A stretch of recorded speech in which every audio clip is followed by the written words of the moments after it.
And if the world was ending, would you run or would you try to save me? Man, you know I'm in a good mood if I'm singing anyways. It's fight week, y'all. We made it to Tank versus Ryan fight week. So without further ado, let's chop it up.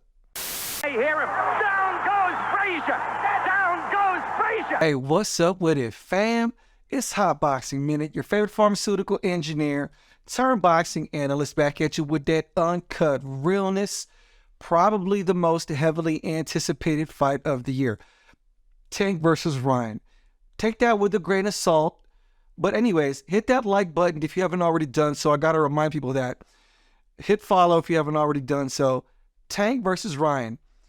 For a lot of the hardcore purist hipsters, they're upset that this fight is getting so much traction and it's so attractive to, casuals in the boxing world. Listen, y'all, I am a boxing aficionado of the highest degree. Let me say this. How do I say this and frame this correctly? So this weekend, we got one of the most heavily anticipated fights of the year. Ryan Garcia versus Gervonta Tank Davis, whichever order you want to say it. This is a huge fight for the boxing world. You've, of course, got the boxing purists and boxing aficionados that are upset that this fight is happening, or at least they don't think it's as big as it is. I'm not worried about the little hipsters that are technical about belts or whatever have you. I like the hardcore boxing stuff just as much as I love the appeal of a Tank versus Ryan fight, because this fight is huge for the culture. Make no mistake about that. We got two undefeated fighters in their prime going at it, and they managed to beat Terrence Crawford and Errol Spence to getting to the point to where they're fighting before Bud and Spence did, which is an amazing testament in and of itself. It's kind of like one of those things where you say, you can't criticize boxing at this point because we're finally getting the fights that the fans want to see. We're finally getting Gervonta Tank Davis versus Ryan Garcia this weekend, April 22nd, out there at the T-Mobile Arena in Las Vegas, Nevada. It doesn't really get any bigger than this, folks. It really doesn't. Now, you've got Gervonta Davis, who outside of Canelo Alvarez and Anthony Joshua in the UK, when it comes to domestic products, there really isn't a larger or more bigger attraction in boxing than Gervonta Davis.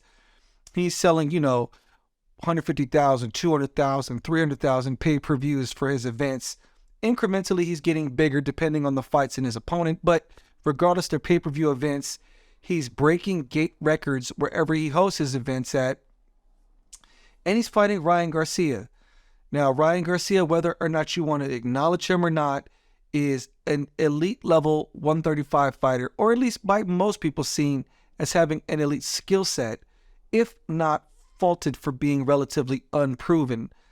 But I think a person can make the argument that, relatively speaking, you can say Gervonta Davis and Ryan Garcia are both relatively unproven. For the hardcore boxing snobs, the only real fight where Gervonta Davis wasn't the favorite going into in recent memory was when he won his title against Pedraza. Now, when he fought Pedraza, he actually came in as the underdog, and that was the last time Gervonta Davis fought as the underdog. Every fight since then, most of the boxing experts already knew it was kind of a slight mismatch going into the fight. And Ryan Garcia, he slowly built up his name, but he hasn't fought any champion fighters up until this point. He's fought former champions like Javier Fortuna, or you had Mario Barrios, not Mario Barrios, but that's for Gervonta Davis. The only real former champion that Ryan Garcia's had so far, I believe, is Javier Fortuna. I could be wrong about that. Don't quote me on that. But you've got an obviously very interesting contrast of styles going on here. We got Gervonta Tank Davis, who is a person many view as takes time and starts slow. He likes to download the data, so to speak, of his opponents in front of him, even at the expense of losing a few rounds in the beginning. Tank Davis has that one-hitter quitter. You can't really say that it's about brute power, because you need more than just brute power to put people's lights out in this game of boxing. You got to hit them precise at the right time, and usually where they can't see it. And that's what gets Gervonta Davis the knockouts. One of the things that is most underrated about Gervonta Davis, arguably, is his precision. he will sit there and go down on the cards like he did against Leo Santa Cruz, or he was pretty much tied on the cards against Mario Barrios going into that 5th round before he finally gets the aim and the precision right, and then he just starts letting off bombs and applying pressure, cutting the ring off and making it very difficult for fighters to deal with what it is he brings once he figures out how you're moving.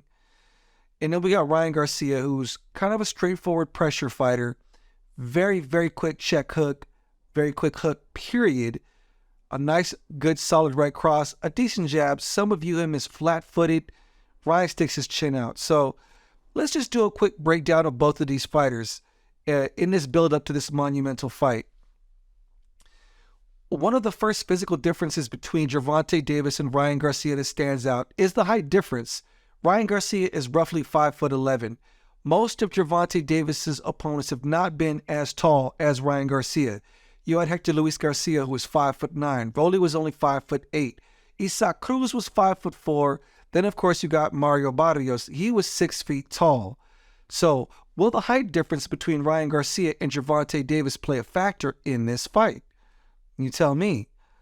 Now, it hasn't in the past. Now, we did see when Gervonta Davis was fighting Mario Barrios, in the very beginning of the fight, Mario Barrios' height and his reach were a big factor in it up until about the 5th round. The 5th round of that fight was where Gervonta started to take control, and he stopped being the one pressed against the ropes and started pressing Mario Barrios against the ropes. And then eventually he got the stoppage in the 11th round. But for the first part of that fight, he definitely was kind of trying to figure out that height and that length. And what does he do against Ryan Garcia, a person with that one-hitter-quitter power? Because Mario Barrios doesn't really have that Ryan Garcia speed or that power.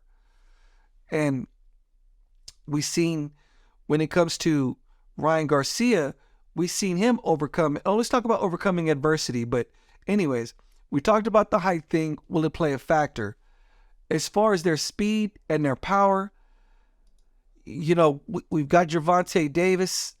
Well, let me look up his record here. So, in the power department, Gervonta Davis and Ryan Garcia both got crazy knockout power. They've both, over the years, given us tons of highlight reel knockout finishes. Gervonta Davis, out of his 28 wins, 26 of them have come by knockout, most of them in spectacular fashion. The last time he really didn't get a knockout was when he went the full distance with Isaac Cruz.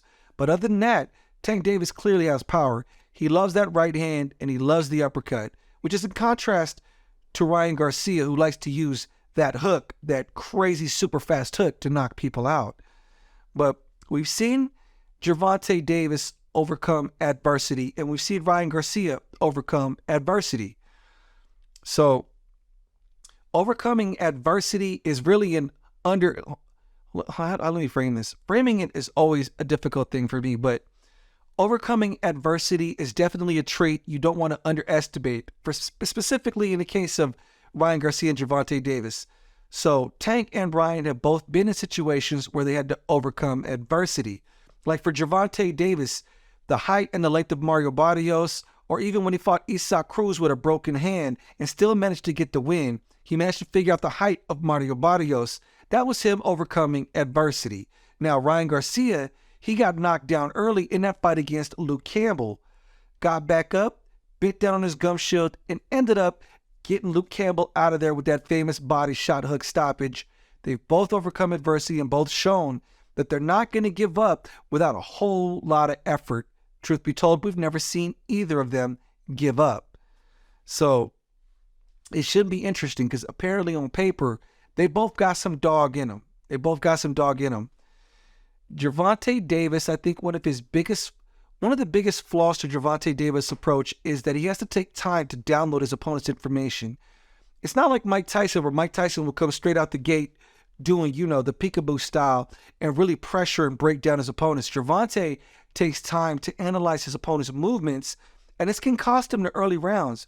We saw in the fight against Leo Santa Cruz, he was taking quite a bit of punches from Leo Santa Cruz before he finally timed that right cross that Leo Santa Cruz seemed to think was okay, throwing 3 times in a row before Gervonta Davis just clapped him with the counter uppercut and ended the game and put his lights out. But prior to that, Gervonta Davis was taking a lot of punches. will he be able to take those same kind of punches when they're thrown by Ryan Garcia early in the fight? We're about to find out.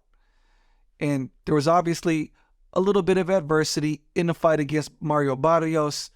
The height was kind of frustrating him a little bit, but he figured it out about the 5th or 6th round and pretty much went into cruise control.